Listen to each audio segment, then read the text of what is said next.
Hello दोस्तों, स्वागत है आपका मेरे YouTube चैनल में। और ये है कहानी टाइम। दोस्तों, कहानी शुरू करने से पहले मैं आप लोगों को अपने बारे में कुछ बातें बताना चाहती हूँ। मेरा नाम है गुंजन और मुझे पैरानॉर्मल एक्टिविटीज़, हॉन्टेड प्लेसेस के बारे में जानने का बहुत शौक़ है। मैं ना चाहते हुए भी इन सब बातों की तरफ अट्रैक्ट होती रहती हूँ। मेरी एक बेस्ट फ्रेंड है जिसका नाम है हिमानी। हम दोनों के अलावा हमारे ज़्यादा दोस्त नहीं हैं क्योंकि हम दोनों को ही अकेले रहना पसंद है। लेकिन साथ में हम दोनों बहुत मस्ती करते हैं और बहुत ही उल्टे काम भी करते हैं। दोस्तों, ये कहानी भी मेरे और हिमानी के सामने घटी कुछ डरावनी पैरानॉर्मल एक्टिविटीज़ में से एक है। एक दिन मैं और हिमानी बातें कर रहे थे कि तभी बातों बातों में हिमानी ने मुझे बताया कि उनके पड़ोस में एक आंटी हैं जिनकी तबीयत बहुत टाइम से ख़राब थी। उन्होंने बहुत डॉक्टर्स को दिखाया और अलग अलग अस्पतालों में दिखाया, लेकिन उनकी तबीयत में कोई सुधार नहीं आया। तबीयत ठीक होना तो दूर, उनकी बीमारी का ही कोई पता नहीं लगा पा रहा था। उनकी सारी रिपोर्ट्स नॉर्मल आने के बावजूद वो बहुत बीमार थी।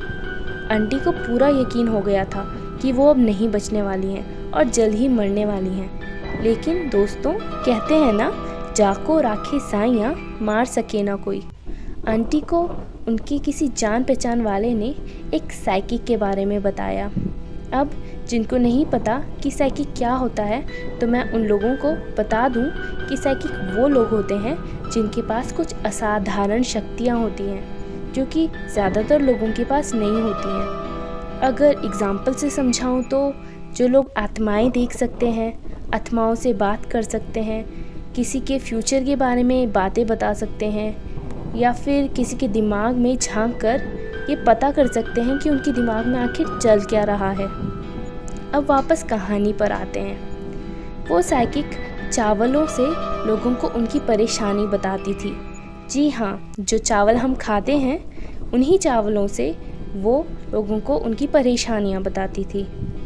आंटी उस साइकिक के पास गई और बिल्कुल ठीक हो गई। जब हिमानी ने मुझे ये सब बातें बताई तो मेरी जिज्ञासा और बढ़ गई। कौन है वो औरत और उसने ऐसा क्या कमाल कर दिया जो डॉक्टर्स भी नहीं कर पाए? मैंने हिमानी से पूछा, तुझे उन साइकिक आंटी का पता मालूम है? हिमानी ने जवाब दिया कि उसे एड्रेस तो पता नहीं है, पर वो पता कर सकती है। फिर क्या था, हिमानी ने साइकिक का एड्रेस निकाला और हम दोनों बिना घर में किसी को बताए चुपके से साइकिक के घर की तरफ रवाना हो गए।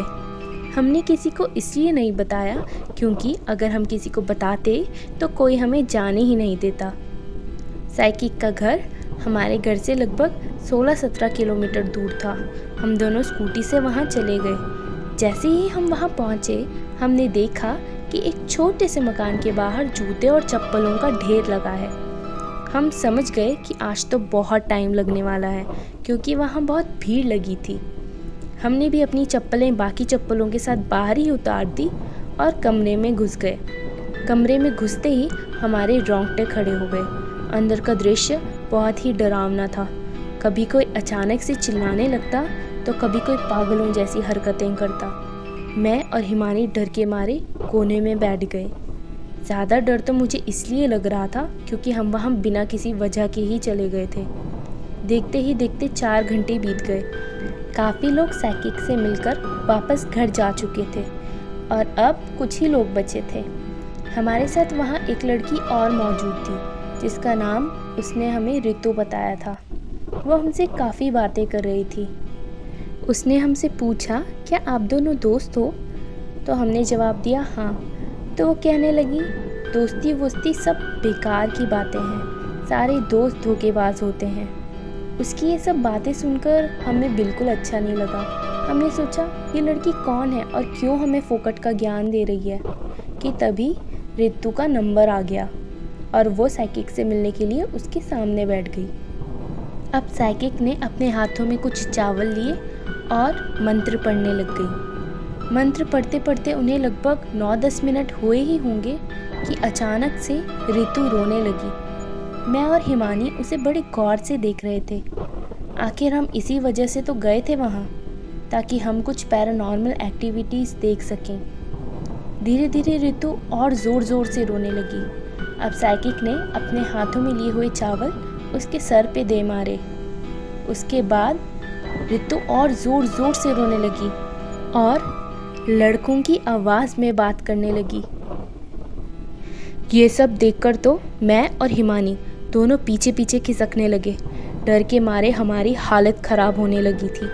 साइकिक ने ऋतु से बड़े सख्त लहजे में पूछा, कौन है तू, क्या चाहिए तुझे? और ऋतु तो अपने होश में ही नहीं थी, बार बार एक ही बात बोले जा रही थी। क्या बिगाड़ा था मैंने उनका, मुझे मार दिया मुझे। साइकिक ने फिर से सख्त आवाज़ में पूछा कि कौन है तू? ऋतु ने लड़कों की आवाज़ में उसे जवाब दिया, मेरा नाम राजीव है। साइकिक ने पूछा, तेरा घर कहाँ है? सामने से जवाब आया, उत्तरकाशी। साइकिक ने उससे पूछा कि लड़की को क्यों परेशान कर रहा है? राजीव ने जवाब दिया कि मैं नहीं परेशान कर रहा किसी को, मैं तो खुद परेशान हूँ। फिर साइकिक ने पूछा, क्यों परेशान है? राजीव ने कहा, मैं जीना चाहता था और मुझे मार दिया उन लोगों ने। साइकिक ने कहा, पूरी बात बता मुझे। लड़की के अंदर घुसी राजीव की आत्मा ने अपनी पूरी बात बताई। मैं अपने माँ बाप की इकलौती संतान था। बहुत मन्नतों के बाद मेरा जन्म हुआ था, इसलिए मुझे घर में सब बहुत प्यार करते थे। मेरे पास अच्छे से अच्छे कपड़े, अच्छे से अच्छे जूते, घड़ियाँ सब रहती थी। इसलिए मेरे दोस्त मुझसे चिढ़ने लगे थे। एक दिन मेरे 3 दोस्त घूमने के बहाने मुझे अपने साथ ले गए। हम चारों एक नदी के किनारे बैठ गए कि तभी मेरे एक दोस्त ने मुझे नदी में धक्का दे दिया। उन्हें पता था कि मैं तैरना नहीं जानता, फिर भी उन्होंने मुझे नदी में धक्का दे दिया। मैं मदद के लिए चिल्लाता रहा, लेकिन वो तीनों मुझे देखकर हंसते रहे। मैंने पानी से बाहर निकलने की बहुत कोशिश की, लेकिन वो तीनों मुझे लात मारकर वापस पानी में धकेल देते। मैं डूब रहा था और वो कह रहे थे, अब दिखा अपनी शान और शौकत, दिखा ना। और इतना कहते हुए राजीव रोने लगा। राजीव ने साथ में ये भी बताया कि उसकी माँ पहले ही कहती थी कि उन्हें उसके दोस्त बिल्कुल अच्छे नहीं लगते, लेकिन उसने अपनी माँ की बात को अनसुना किया, जिसका उसे मरने के बाद भी पछतावा है। उसके तीनों कातिलों को कोई सज़ा भी नहीं हुई, क्योंकि उन्होंने सबको यही बताया था कि जिस वक्त राजीव की मौत हुई उस वक्त वो लोग वहाँ पे मौजूद नहीं थे। राजीव बार बार अपने माता पिता को याद करके रोया जा रहा था और उसकी दर्द भरी कहानी सुनकर मैं और हिमानी भी बहुत दुखी हो रहे थे। हमारी आंखें नम हो गई थी कि तभी साइकिक ने कहा, मैं मानती हूँ तेरे साथ बहुत गलत हुआ है, लेकिन इसमें इस लड़की की क्या गलती है? तो इसके शरीर में क्यों है? राजीव ने कहा कि मैं नहीं रहना चाहता हूँ इसके शरीर में, बस मुझे पता नहीं है कि मैं कैसे यहाँ से बाहर निकलूँ। साइकिक ने बोला, ठीक है, मैं तुझे इसके शरीर से निकालती हूँ। तू बहुत दुखी है, तेरी कोई आखिरी इच्छा? इस बात पर राजीव ने तुरंत बोला कि मैं उन तीनों को मारना चाहता हूँ जिन्होंने मुझे जान से मार डाला। इस बात पर साइकिक ने उसके सिर में हाथ रखा और कहा, मैं तुझे अपनी शक्तियाँ दे रही हूँ। जिसने तुझे मारा, तू जा और उनको ख़त्म कर दे। दुनिया की कोई ताकत तुझे रोक नहीं सकती। अब ये सुनकर वो लड़की यानी कि ऋतु अब रोना धोना बंद करके एकदम नॉर्मल हो गई। लेकिन मेरी और हिमानी की हालत ख़राब हो गई, और होती भी कैसे ना। हमारे सामने उस साइकिक ने एक आत्मा को 3 लोगों का मर्डर करने के लिए पावर्स दे दी थी। ये देखकर तो मैं ज़मीन से उठकर सीधा खड़ी हो गई। मैंने हिमानी का हाथ पकड़ा और बिना साइकिक से कोई बात करे मैं तेज़ी से उस कमरे से बाहर निकल गई।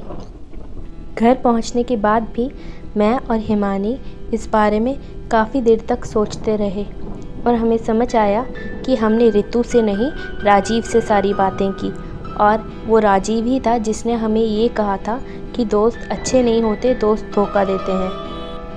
ये सोच कर हमें इतना डर लग रहा था कि 4-5 दिन तक हमें नींद ही नहीं आई और घबराहट होती रही। इसी के साथ मैं ये कहानी यहीं पर ख़त्म करती हूँ दोस्तों। आपको क्या लगता है साइकिक का राजीव को पावर्स देना ताकि वो अपने कातिलों से बदला ले सके ठीक था कि नहीं, नीचे कमेंट्स में ज़रूर बताएं। मेरे साथ यहाँ तक बने रहने के लिए धन्यवाद। अगर आप भी मेरे साथ मिलकर कहानी टाइम के माध्यम से दुनिया को अपनी कहानी सुनाना चाहते हैं तो डिस्क्रिप्शन में दी हुई मेरी ईमेल आईडी में मुझे मेल करके अपनी स्टोरी मुझसे शेयर कर सकते हैं। जाते जाते चैनल को लाइक, शेयर, सब्सक्राइब करना मत भूलना और हम फिर मिलते रहेंगे ऐसी ही अनोखी